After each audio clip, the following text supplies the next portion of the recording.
Assalamualaikum warahmatullahi wabarakatuh. Kami dari kelompok 9 akan mempresentasikan hasil diskusi kami tentang kasus Crown Point Cabinetry. Kelompok kami beranggotakan Fikoh Nailul Rahmah dengan NIM terakhir 019 dan saya sendiri Khairunisa dengan NIM terakhir 037. Pokok pembahasan yang akan kita bahas ada 5. Yang pertama, profil perusahaan. Yang kedua, permasalahan perusahaan. Yang ketiga, pengendalian perusahaan. Yang keempat, dampak pengendalian. Dan yang kelima, kesimpulan. Slide pertama yaitu profil perusahaan. Crown Point Cabinetry merupakan perusahaan manufaktur skala kecil yang memasok lemari kabinet dapur bermutu tinggi yang diproduksi sesuai pesanan pelanggan atau made by order untuk pelanggan di Amerika Serikat. Perusahaan ini terletak di pedesaan Claremont, New Hampshire dengan luas pabrik 33.000 persegi atau sekitar dengan setengah ukuran lapangan bola. Selanjutnya yaitu sejarah berdirinya Crown Point Cabinetry. Tahun 1979, Norm Stowell mendirikan bisnis dengan memproduksi kabinet pertama di garasi rumahnya dengan menerapkan prinsip kualitas dan jasa. Selanjutnya pada tahun 1992, Norm berhasil mengembangkan bisnis tersebut menjadi lebih dari 100 tenaga kerja, termasuk ketujuh anaknya.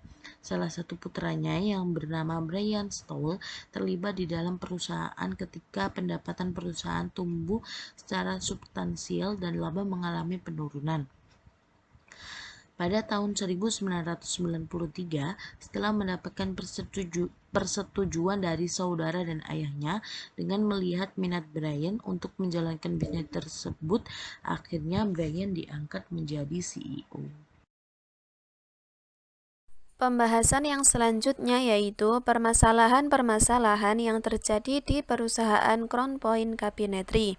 Yang pertama, rekrutmen pegawai mencapai 4 atau 5 kali dalam 1 tahun, sehingga rata-rata perputaran pegawai mencapai 300%. Yang kedua, hubungan antara manajemen dan karyawan adalah mengerikan atau bisa dikatakan tidak baik. Hal ini dikarenakan manajer terbiasa memiliki sikap menyebalkan, seolah-olah mereka sedang menunjukkan kekuasaan mereka. Yang ketiga, tingkat ketidakhadiran karyawan sangat buruk. Yang keempat, masalah yang paling signifikan adalah buruknya pengendalian kualitas proses. Selanjutnya yaitu pengendalian yang dilakukan oleh Crown Point Cabinetry.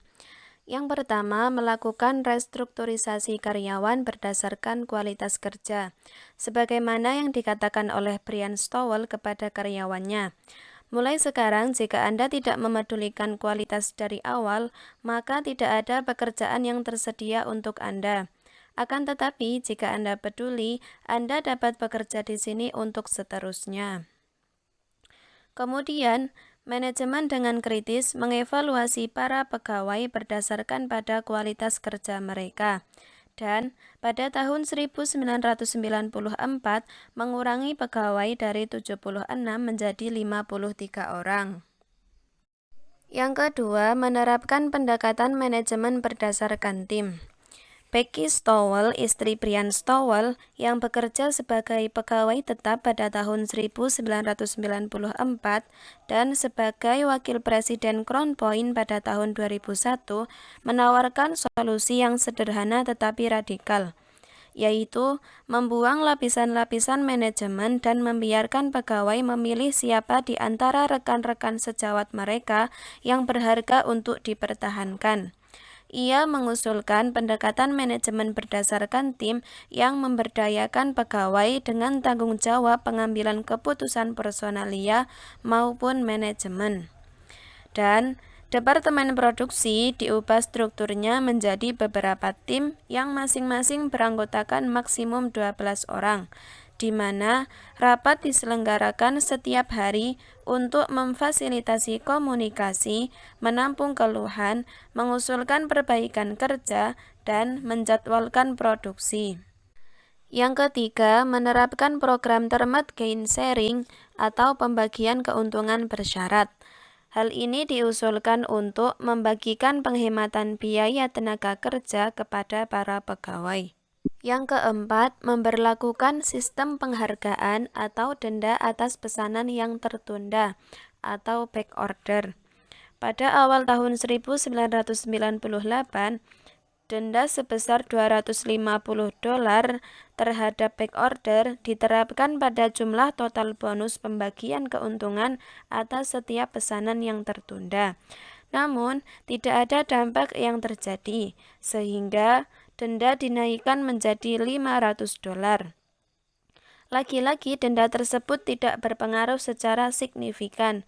Akhirnya, pada tahun 1999, denda tersebut dinaikkan menjadi $1.000 dan dijanjikan makan siang bagi setiap pegawai untuk setiap minggu yang tidak mengalami pesanan yang tertunda. Yang kelima, menaikkan upah. Pada tahun 1998, Brian dan Becky memutuskan untuk meningkatkan upah. Mereka beranggapan bahwa pegawai akan lebih mampu untuk memperoleh pinjaman dan merencanakan atau membayar untuk barang-barang yang dapat mereka andalkan pada gaji yang pasti. Upah dinaikkan lagi 14 bulan kemudian pada tahun 2000 dan lagi pada tahun 2001. Yang keenam, mengutamakan keselamatan kerja. Pada tahun 1994, satu tim program keselamatan kerja dibentuk atas perintah Becky Stowell dan Jeff Stowell, saudara laki-laki Brian. Tim tersebut menyusun peraturan dan pedoman kerja, dan para pegawai diberi wewenang untuk memberhentikan pegawai lain dari pabrik untuk alasan pelanggaran keselamatan kerja. Tim keselamatan kerja menentukan denda, termasuk pemecatan bagi pelanggar. Yang ketujuh, menjadi anggota komunitas.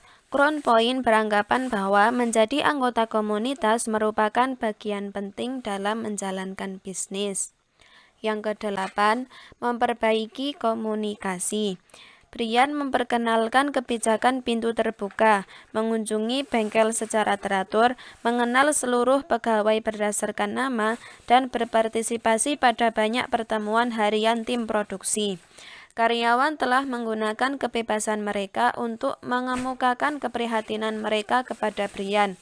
Pertemuan mingguan tingkat pabrik digunakan sebagai sarana untuk mengomunikasikan kinerja keuangan, informasi keselamatan kerja, dan pengumuman perusahaan. Yang kesembilan, strategi penjualan dengan jaringan dealer dan langsung. Crown Point menggunakan jaringan dealer yang ekstensif, berjumlah 76 secara total untuk menjual produknya. Pada tahun 1994, penjualan langsung kurang dari 25%, dan pada tahun 98 naik menjadi 50%. Kemudian pada tahun 2001 mencapai 95%.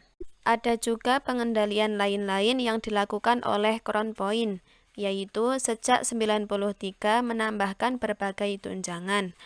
1996 menerapkan dana pensiun sebesar 401.000.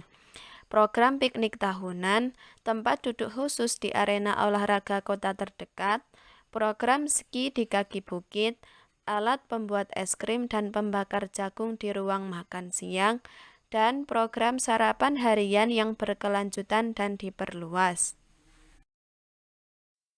Selanjutnya yaitu dampak pengendalian yang dilakukan oleh Crown Point Cabinetry. Yang pertama, kualitas proses meningkat sehingga menghasilkan keuntungan produktivitas yang signifikan dan penghematan bahan baku. Yang kedua, penjualan meningkat lebih dari 3 kali lipat untuk periode tahun 1993 sampai dengan tahun 2001. Nomor 3, tingkat perputaran pegawai turun mendekati 0. Yang keempat, tingkat ketidakhadiran dapat diabaikan. Yang kelima, hubungan antara manajemen dan pegawai selalu bagus dikarenakan pertemuan mingguan tingkat pabrik digunakan sebagai sarana untuk mengkomunikasikan kinerja keuangan, informasi keselamatan kerja, dan pengumuman perusahaan. Yang keenam, citra perusahaan di mata masyarakat sangat baik melihat dari kualitas proses yang meningkat secara drastis dan menghasilkan keuntungan produktivitas yang signifikan serta penghematan bahan baku. Selain itu, karena penduduk lokal Claremont memberikan pengakuan bahwa banyak orang di kota tersebut berharap dapat bekerja di Crown Point karena mereka memperlakukan karyawan mereka dengan sangat baik. Yang terakhir yaitu kesimpulan. Crown Point Cabinetry adalah perusahaan manufaktur yang memasok lemari kabinet dapur bermutu tinggi yang dibuat sesuai dengan pesanan pelanggan di seluruh Amerika Serikat. Pengendalian yang diambil oleh perusahaan terhadap permasalahan yang terjadi cukup berani dan telah sukses dilakukan. Dibuktikan dengan terjadinya perubahan luar biasa di perusahaan selama 9 tahun periode kepemimpinan Brian dan adanya kepercayaan dari ribuan pelanggan dalam negeri. Sekian presentasi dari kelompok kami. Apabila ada salah dan kekurangan, mohon dimaafkan. Wassalamualaikum warahmatullahi wabarakatuh.